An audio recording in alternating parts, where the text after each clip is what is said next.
Professor Mahesh is the Vice Chancellor of Guru Gobind Singh Intra Prasad University in Delhi.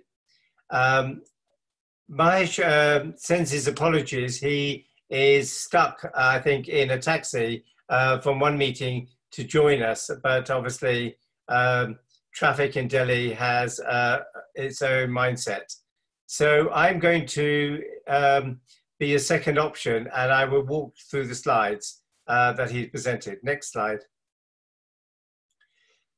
Mahesh introduces the concept of oral and general health, and that's been covered by our last two speakers, showing the integrated nature of general and oral health.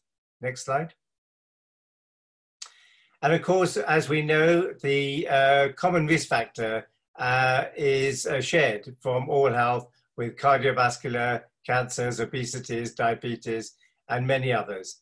So we are joined at the hip with all those diseases, and we share the common factors of tobacco, alcohol, and invariably diet and lifestyle issues.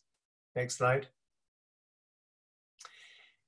The key thing in the context of India is that dentists need to be aware that a large number of their patients who attend for dental factors also have other diseases. So Mahesh highlights that 58% of people visiting the dentist also show evidence of major cardiovascular disease. Next slide. India also has a very high level of diabetes, and so many of the patients that are seen for diabetes have high levels of poor oral health, and of course many dental patients also have not only coronary heart disease but also diabetes. So therefore an integrated approach is just a natural thing to consider. Next slide. Oral cancer is also mentioned by Suchi in Taiwan, and India also has a major oral cancer issue from smoking and also smokeless tobacco use. Betel quid chewing is also problematic, and so oral cancer, like in Taiwan, needs an integrated approach for both all health professionals. Next slide. So India is facing an increasing issue of oral health burden. Increasing numbers of people with cavities, as opposed also people having access to visit a dentist. The last aspect of this slide highlights that only 12.4% of adults have visited a dentist. Next slide. So the oral health services in India are basically restorative basis, and the lack of oral health awareness in the population, lack of visiting of dentists, all makes it very difficult, and therefore naturally other health professionals need to be involved, and there's a strong case for integration of to actually address the oral health burden in India. Next slide. So India is broken up into states, and each state has its own strategy and dental care services. There's obviously a strong private primary care sector in the urban and semi-urban, but rural areas are poorly served. And so there is the role of mobile dental clinics, particularly in India, reaching the underserved. Next slide. The current status of India at the moment is that they have had an oral health plan, a national one, in 2014, and this is being revisited at the present time. Access to dental care is made through a number of clinics spread throughout India, but the large degree of care is provided in the primary care sector, but this is predominantly in urban and semi-urban areas. Next slide. So the strategy of the national program is based, like Taiwan, on prevention, issues around school-based education, looking at pit and fish sealant programs, fluoride varnish toothbrushing programs. But there's also higher level legislation against tobacco products, the banning of smoking in public places, and the consideration of advertising to children with regard to sugary products. Next slide. So at the moment there, from the Indian Dental Association, there's quite a lot of work about dental awareness, remembering the fact that just over 12% of individuals have access to dentists.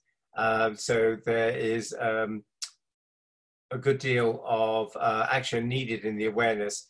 And so the beginning of the National Oral Health Plan is to begin to give education through televisions and through radio. Next slide. India has a mobile strategy of dental clinics, and this is predominantly around Delhi and the larger cities, tier 1 cities.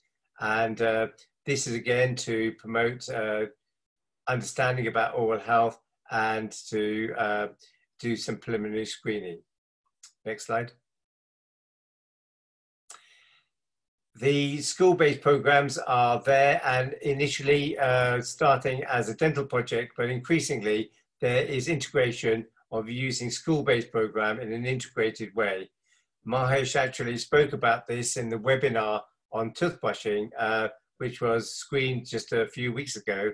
And he showed how outreach programs now are integrated with psychiatry, general health screening, as far as oral health screening. Next slide, please. So material is developing at schools, and again, there's an integrated health promotion strategy, particularly around tobacco and smoking, and then of course including also diabetes and general poor oral health. Next slide, please. So India has a difficulty with a large population, very dispersed, urban, rural issues, and its workforce. But it does have one of the largest dental workforces and general medical workforces in the world. And integrating those together is one of the major challenges for the universities. Next slide, please. So a number of groups are working to bring together an integrated approach, particularly around NCDs. And these bodies are ranging from mental health to care of the elderly to the oral health program. And so it is at the federal level that they are trying to integrate, but the challenge is always implementation at the local level. Next slide, please. So the point to remember is that India has high levels of diabetes, cardiovascular disease, and oral cancer. And these can only be addressed through an integrated approach with general and medical health. Next slide, please. And Mahesh actually leaves this African proverb, which I think is very poignant. It's, if you want to go fast, go alone.